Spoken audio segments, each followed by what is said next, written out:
அடப்பாவி இங்கிலாந்து இப்படிப்பட்ட வீக்கான மிடில் ஆர்டரை வச்சுக்கிட்டா நான் இவ்வளோ பில்டப் கொடுத்துட்டு இருந்தீங்க அப்படின்ற மாதிரி தான் இருந்தது. India versus England third test match ராஜ்கோட்டில் நடந்தது. டே 3ல. டே 2 பொறுத்த வரைக்கும் இங்கிலாந்து செம்ம ஒரு ஸ்ட்ராங்கான பொசிஷனில் பார்த்தீங்கன்னா உள்ளே போனாங்க. ஆனால் டே 3 ஆரம்பித்தது கதையை பார்த்தீங்கன்னா டோட்டலாக மாறிடுச்சு. இங்கிலாந்து டீமை பொறுத்த வரைக்கும் டே 3 பென் டெக்கட்டும் ஜோ ரூட்டும் தான் ஆரம்பித்தாங்க. ஜோ ரூட்டுக்கும் பேஸ்பாலுக்கும் செட்டே ஆகலை. இந்த மேட்ச்லையும் ஒரு ஃபெயிலியர். ஜோ ரூட் பார்த்தீங்கன்னா 18 ரன்லேயே அவுட் ஆயிட்டாரு. அதுக்கப்புறம் அந்த பேர்ஸ்டும் பார்த்தீங்கன்னா பேட் ஃபார்ம் கண்டினியூ ஆகுது.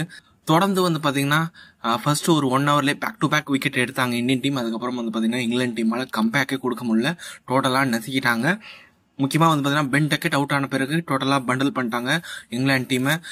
பென் ஸ்டோக்ஸ் ஓரளவுக்கு போராடி ஒரு 41 ரன் அடிச்சிருந்தாரு. மற்றபடி எல்லா பிளேயர்ஸையும் பார்த்தீங்கன்னா சிங்கிள் டிஜிட்லேயே தூக்கிட்டாங்க. முக்கியமாக லோவர் ஆர்டர் தான் நம்மளுக்கு பயங்கரமாக ட்ரபிள் பண்ணுவாங்க. இந்த வாட்டி பார்த்தீங்கன்னா அதையும் முகமது சிராஜ் தட்டி தூக்கிட்டாரு. ரெகன் அகமது, டாம் ஹாட்லிலாம் பார்த்தீங்கன்னா முக்கியமாக மார்க்வுட் கூட நல்லா விளையாடுவார். அப்படின்ற போது 3 பேரையும் சிங்கிள் டிஜிட்டில் பார்த்தீங்கன்னா அவுட் ஆகினது இந்தியன் டீம் பொறுத்த வரைக்கும் ஒரு நல்ல விஷயம்.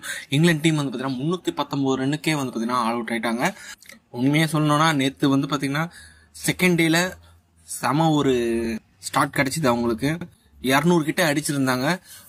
35 ஓவர்லேயே 200 கிட்ட அடிச்சிருந்தாங்க. அப்படின்ற போது அதுக்கப்புறம் அடுத்த 100 ரன்ல பார்த்தீங்கன்னா ஆல் அவுட் ஆயிட்டாங்க.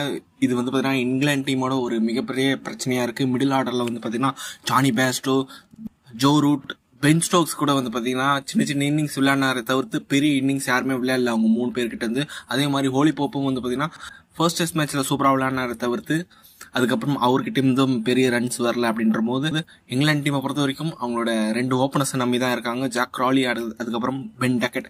இவங்க 2 பேரும் அடிக்கலைன்னா அவங்க பார்த்தீங்கன்னா டோட்டலாக கொலாப்ஸ் அப்படின்ற மாதிரி தான் இருக்கு. இந்தியன் டீமை பொறுத்த வரைக்கும் முகமது சிராஜ் சூப்பராக பவுலிங் போட்டார், 4 விக்கெட் எடுத்திருந்தாரு. அதுக்கப்புறம் குல்தீப் யாதவ், ரவீந்திர ஜடேஜா ஆளுக்கு 2 விக்கெட் எடுத்திருந்தாங்க. அஸ்வின் பார்த்தீங்கன்னா ஏதோ ஒரு காரணத்துக்காக ஒரு இந்த தேர்ட் டெஸ்ட்லேருந்து ரிலீஸ் ஆகிட்டாரு. அவர் பார்த்தீங்கன்னா இன்னைக்கு ஓவர் போடல. பும்ரா பார்த்தீங்கன்னா ஒரு விக்கெட் எடுத்தாரு. அதுக்கப்புறம் இந்தியன் டீம் பார்த்தீங்கன்னா கிட்டத்தட்ட ஒரு 115 ரன் லீடோட செகண்ட் இன்னிங்ஸ் ஆரம்பிச்சாங்க. இந்தியன் டீமை பொறுத்த வரைக்கும் ரோஹித் சர்மா, ஜெய்ஸ்வால் ஓப்பனிங் இறங்கினாங்க. ரோஹித் சர்மா 19 ரன்லேயே அவுட் ஆயிட்டாரு. அதுக்கப்புறம் ஜெய்ஸ்வாலும் சுப்மன் கில்லும் ஒரு சூப்பரான ஒரு பார்ட்னர்ஷிப் கொடுத்தாங்க.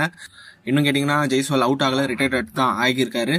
ஜெய்ஸ்வால் பார்த்தீங்கன்னா 133 பால்ல 104 ரன் அடிச்சிருக்காரு. அது மாதிரிலாம் பார்த்தீங்கன்னா 9 பவுண்டரி 5 சிக்ஸர் பார்த்தீங்கன்னா ஜெய்ஸ்வால் கொஞ்சம் அட்டாக்கிங்காகவே விளையாடினார் சொல்லி ஆகணும். சுப்மன் கில்லை பொறுத்த வரைக்கும் ஸ்லோவா ஸ்டெடியா ஆடினாரு. போன இன்னிங்ஸ்ல பார்த்தீங்கன்னா டக் அவுட் ஆயிருந்தாரு.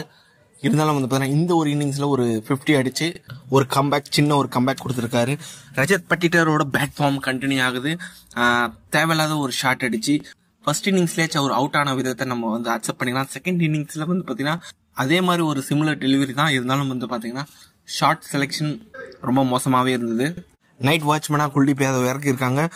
சுப்மன் கில் 65 ரன்ல பார்த்தீங்கன்னா இன்னும் கிரீஸ்ல இருக்காரு. இந்தியன் டீமை பொறுத்த வரைக்கும் 322 ரன் பார்த்தீங்கன்னா லீடிங்ல இருக்காங்க இப்போதைக்கு. டே 4ல பார்த்தீங்கன்னா இந்தியன் டீம் பேட்டிங் விளையாட போறாங்க. தொடர்ச்சியா எத்தனை செஷன் விளையாட போறாங்கன்னு தெரியல. என்னை பொறுத்த வரைக்கும் 2 செஷன் விளையாடினா நல்லா இருக்கும். ஒரு 500 to 550 ரன்ஸ் பார்த்தீங்கன்னா டார்கெட் வச்சா நல்லா இருக்கும் அப்படின்ற மாதிரி எனக்கு தோணுது. சுப்மன் கில் ஒரு 65ல இருக்காரு. அவரோட ஒரு செஞ்சுரியை நம்ம வெயிட் பண்ணி பார்க்கலாம். எஸ்எஸ்சி ஜெய்ஸ்வால் இன்னும் அவுட் ஆகல. அவர் பார்த்தீங்கன்னா குல்தீப் யாதவ் அவுட் ஆனா அவர் வரதுக்கான வாய்ப்பு இருக்கு.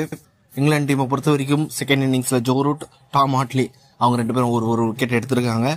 வெயிட் பண்ணி பார்க்கலாம் இந்தியன் டீம் இங்கிலாந்து டீமுக்கு எவ்வளவு டார்கெட் வச்சா நல்லா இருக்கும் அப்படின்றது கமெண்ட் பாக்ஸ்ல டைப் பண்ணுங்க. இந்த வீடியோ பிடிச்சிருந்தா லைக் பண்ணி ஷேர் பண்ணுங்க. நம்ம சேனல் மறக்காம சப்ஸ்கிரைப் பண்ணி வச்சுக்கோங்க.